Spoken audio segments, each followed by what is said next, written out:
mum who's lived in UK for 22 years told she could be deported over identity fraud. Published by Yahoo News UK.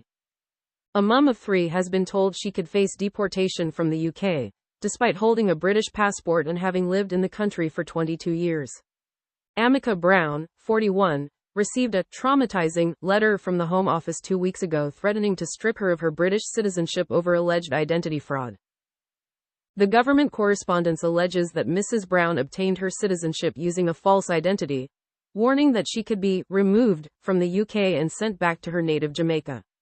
However, Mrs. Brown insists that the officials have made an error, pointing out that the incorrect surname and date of birth are printed on the letter.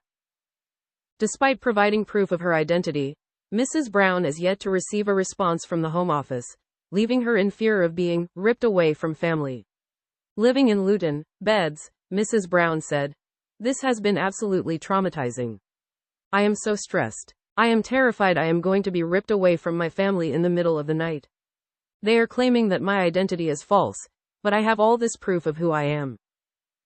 To confirm her identity, Mrs. Brown has sent the Home Office her birth certificate, which verifies her name and shows that she was born in 1982, not 1979 as the letter claims. She has also provided her brother's birth certificate, which confirms he was born in 1979. She claims that this proves they have her date of birth wrong. It's not possible for her and her sibling to be born within 3 months from the same mother. Mrs. Brown continued, "What was so upsetting is it wasn't even a question of asking me to prove my identity. They accused me of fraud straight away. I am so anxious because I have seen people get wrongly deported before." The mother of 3 is particularly worried about the potential impacts on her career, as she works as an accountant and is currently on the path to becoming chartered.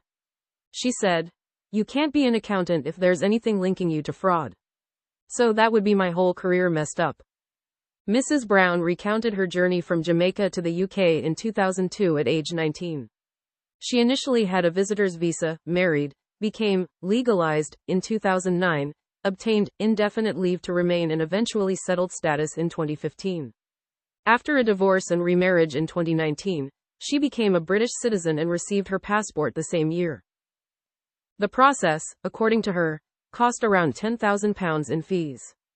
Residing with her husband and youngest daughter who is 10, Mrs. Brown is struggling to establish communication with authorities, saying, "I just want to be able to talk to someone, but there is no direct phone number and my letters have had no response. It's affecting my whole family. Everyone is worried. My eldest daughter in particular is concerned, as if I get deported they'll send her too. Having someone question my identity like this has just been so horrible. I don't know what I'll do. I've been here for most of my life. I've been to university and I've got a career. I've never been in any trouble. I just want them to see that I am who I say I am." The Home Office said the case is still live and being looked into. A spokesperson added, "It is our long-standing position that we do not comment on individual cases."